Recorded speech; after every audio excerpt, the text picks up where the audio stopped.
Detecting slow database as the root cause of application performance slowdowns. Are sluggish database queries slowing your applications down? Traditional software tools only identify performance issues at the application level. That's not enough to find the root cause. A deeper diagnostics tool helps assess performance problems. But you can check your SQL server to track what's holding up execution threads. The problem is, interpreting the information can be time-consuming.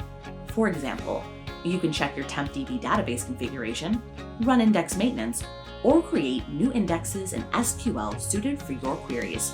But do you really have time for that?